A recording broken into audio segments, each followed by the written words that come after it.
Selamat malam pemirsa, kasus dugaan korupsi kembali mengguncang institusi pelayanan publik. Kali ini KPK membongkar dugaan praktik pemerasan dalam pengurusan izin tinggal warga negara asing yang menyeret Wakil Menteri Imigrasi dan Pemasyarakatan Silmi Karim bersama 7 pejabat lainnya. KPK menduga praktik ini berlangsung selama bertahun-tahun sejak 2022 hingga 2026 dengan nilai uang yang diduga terkumpul mencapai 145,5 miliar rupiah. Sebuah kasus yang oleh KPK disebut bukan sekedar ulah individu, melainkan memiliki pola yang terstruktur dan melibatkan sejumlah pejabat dalam rantai birokrasi. Menurut konstruksi perkara KPK, praktik pemerasan dilakukan dengan memanfaatkan proses pengurusan izin tinggal warga negara asing. Pemohon diduga sengaja dipersulit, ditahan prosesnya, bahkan dipaksa membayar biaya tambahan agar dokumen mereka dapat diproses. Pungutan ilegal disebut terjadi mulai dari tahap verifikasi di kantor imigrasi wilayah hingga proses verifikasi di tingkat Direktorat Jenderal Imigrasi. Bahkan muncul istilah yang disebut penyidik sebagai simbol praktik tersebut, yakni setiap klik ada harganya. Penyidik juga mengungkap dugaan aliran dana yang berlangsung secara rutin setiap pekan.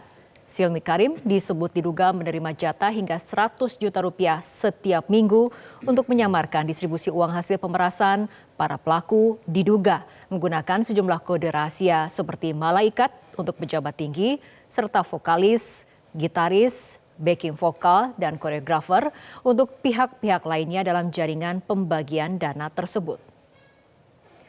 Tidak hanya menangkap para tersangka, KPK juga menyita berbagai aset yang diduga berasal dari hasil tindak pidana korupsi, mulai dari rekening bank senilai 2,2 miliar rupiah, aset kripto 1,2 miliar rupiah, valuta asing, 7 mobil, belasan sepeda motor dan sepeda, hingga emas batangan.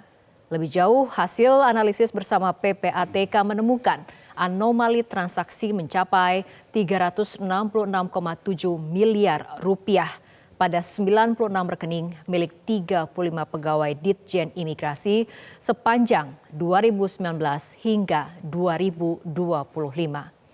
Temuan ini memunculkan pertanyaan besar, apakah kasus yang terungkap hari ini hanyalah puncak gunung es dari praktik korupsi yang lebih luas di lingkungan keimigrasian? Saya Fitri Megantara, inilah top issue modus pemerasan di imigrasi Silmi dibui.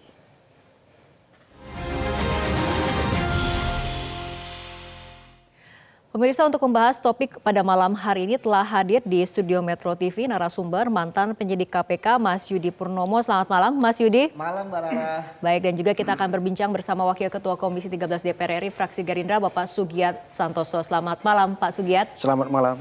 Dan juga kita akan berdiskusi bersama analis kebijakan publik Profesor Trubus Rahadiansyah. Selamat malam Prof. Selamat malam. Terima kasih telah hadir di studio Metro TV. Dan juga kita akan berdiskusi melalui sambungan Zoom dengan juru bicara Komisi Pemberantasan Korupsi atau Jubir KPK, Mas Budi Prasetyo. Selamat malam Mas Budi.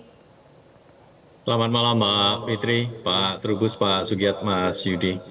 Baik, saya akan memulai perbincangan dari KPK terlebih dahulu. Mas Budi, setelah adanya penetapan tersangka dan rangkaian penggeledahan yang dilakukan oleh KPK, apa temuan paling signifikan dalam membangun konstruksi perkara? Ya, baik Mbak Fitri. Dalam perkara ini KPK menemukan adanya pola ataupun modus yang dilakukan oleh para oknum ini secara sistemik dan terorganisir, Mbak Fitri. Jadi baik dari alur perintah dari atas ke bawah maupun dari aliran uang yang dikumpulkan oleh para staf kemudian dialirkan kepada tadi Mbak Fitri sebut ada istilah malaikat, istilah grup band begitu ya. Itu yang kemudian dijadikan sandi oleh para oknum tersebut untuk mendistribusikan hasil dugaan tindak pemerasan terkait dengan pengurusan dokumen-dokumen keimigrasian. Nah, kemudian dari sini tentu kita bicara pemberantasan korupsi dikatakan paripurna adalah ketika pemberantasan korupsi ini tidak hanya berhenti pada penindakan tentunya, tapi juga bisa memitigasi dan mencegah supaya perbuatan-perbuatan serupa tidak kembali terulang di masa mendatang. Oleh karena itu dalam konstruksi perkara ini kemudian kami mengcapture Mbak Fitri. Setidaknya yang pertama memang ini masalah sistemik ya, karena kita melihat banyak oknum yang terlibat, kemudian dari tempus deliktinya juga cukup panjang dan tentu ini juga terbuka kemungkinan apakah praktik ataupun modus serupa juga sudah dilakukan pada periode-periode sebelumnya. Tentu ini nanti jadi pintu masuk bagi KPK untuk mendalami lebih jauh lagi, lebih luas lagi, apakah juga di sektor-sektor lain di Kementerian ini terdapat juga dugaan modus tindak pidana korupsi yang serupa ya. Ini nanti kita akan masuk ke sana. Oke, Yang kedua, Mbak Fitri, ya. adalah permasalahan moral individu ya, meskipun ini dilakukan juga secara jamak gitu ya. Karena dalam konstruksi ini terungkap ya Mbak Fitri adanya modus-modus biaya ekstra yang harus dikeluarkan oleh para WNA untuk mendapatkan approval atau ACC. Jadi ada istilah setiap klik ada harganya gitu ya. Setiap ACC ada rupiahnya.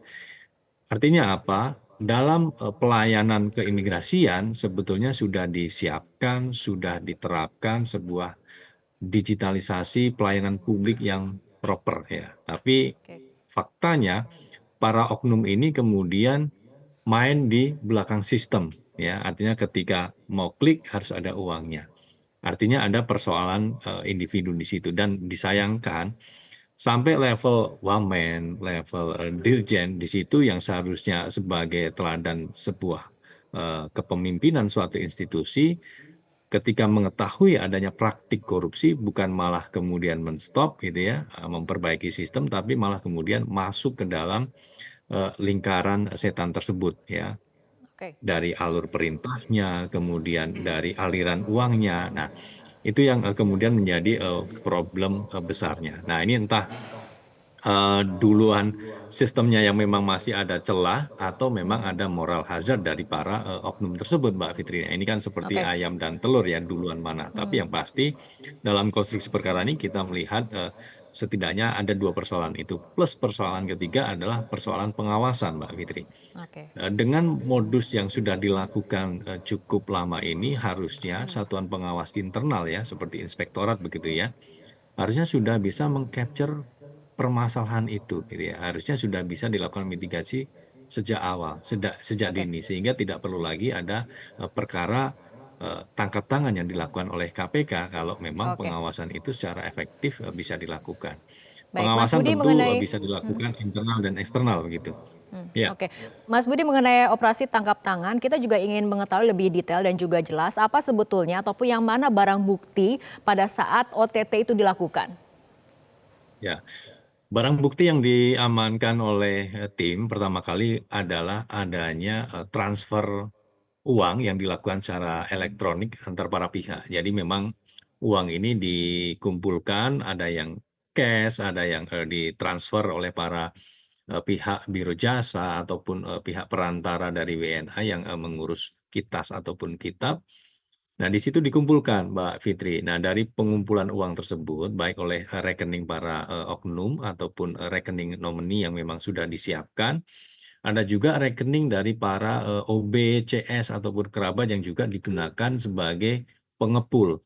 Nah, uang yang terkumpul tersebut kemudian didistribusikan kepada para pihak.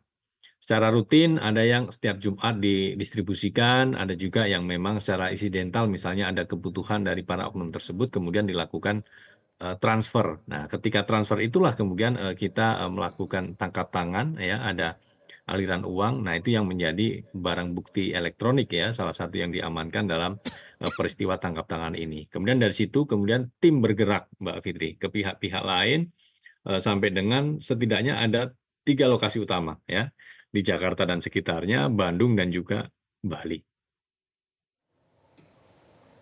Mbak Fitri. Oke, baik, saya akan kembali ke studio dulu, Mas Yudi. Ini tadi kita sudah mendengarkan keterangan dari Mas Budi mengenai konstruksi perkara dan juga ada tiga tadi alasan ataupun 3 hal yang diperhatikan oleh KPK, yaitu mengenai adanya celah dalam sistem, moral hazard dan juga pengawasan. Menurut Anda, apakah itu yang membuat praktik seperti ini dapat berlangsung bertahun-tahun ataupun dapat berlangsung lama? Ya, jadi para pelaku ini yang sudah menjadi tersangka dan yang belum menjadi tersangka, Karena kan dari rekening, kemudian dari ditangkap ya, belasan orang itu kan baru 8 yang jadi tersangka. Iya. Saya melihat ya mereka berusaha untuk menjadi ya koruptor yang profesional, ya kan. Dengan apa? Pertama, mereka sudah sepakat bahwa yang saat ini mereka kerjakan adalah yang kartu terkait dengan izin menetap WNA. Sepakat di situ mereka. Kemudian yang kedua, mereka sepakat bahwa yang ikut di dalam ya komplotan ini nggak semua orang. Jadi mereka ingin ini kedap ya, mereka ingin solid, makanya kan 2022 sampai 2026 ya. Kemudian mereka juga mencoba untuk supaya tidak terlalu mencolok ya, memindahkan epicentrum terjadinya transaksi keuangan itu keluar dari imigrasi. Maka kemudian agar mereka bersih ya, maka mereka kemudian membuat biro jasa Biro jasa inilah jadi pengepul. Jadi mereka memainkan sistem, biro jasa lah menjadi layeringnya. Uang berkumpul di sana. Dalam textbook para koruptor, ya, maka apalagi yang mereka lakukan, maka mereka harus mempunyai rekening-rekening yang ya nomine, bukan atas nama mereka dan sebagainya. Setelah itu ya baru mereka mencoba untuk membuat layering. Ya, dengan tadi kan ada perusahaan jasa towing gitu kan. Nah, itu mereka coba membuat perusahaan seperti itu. Kemudian mereka juga mencoba untuk ya mengintegrasikan uang-uang tersebut dalam bentuk kripto, dalam bentuk emas, dalam bentuk properti, mobil, bahkan sepeda. Tetapi ya mereka juga membuat kode-kode. Ya, mulai dari malaikat untuk atasan, mulai dari bos, itu intinya mereka mencoba mengkonstruksikan sebagai seorang yang profesional dalam upaya untuk korupsi. Tetapi kan kejahatan itu pasti meninggalkan jejak. Mereka lupa bahwa setiap aliran dana, transfer dan sebagainya itu pasti meninggalkan jejak. Itu yang pertama. Kemudian yang kedua terkait dengan uang-uang yang telah mereka miliki, ya ngapain mereka banyak duit sampai ratusan miliar, transaksi 144 miliar yang kemudian kedetek, kemudian sekitar 17,5 miliar dalam OTT. Ngapain mereka punya uang sebanyak itu kalau mereka tidak manfaatkan untuk kepentingan pribadi. Sehingga kita bisa melihat bagaimana ada yang punya mobil 3, ada yang punya emas banyak sekali dalam bentuk kripto dan lain sebagainya. Artinya mereka pun akhirnya flexing. Disinilah yang terjadi adalah hubungan atasan dan bawahan mempunyai suatu kesepakatan mens rea di antara mereka untuk memperkaya diri mereka dan dengan cara memeras dengan sistem terhadap WNA tersebut. Seperti itu Mbak Rara. Baik, selanjutnya kita akan membahas mengenai sistem pengawasan dan juga mengenai uang ACC Klik, tapi kita ikuti jeda berikut terlebih dahulu.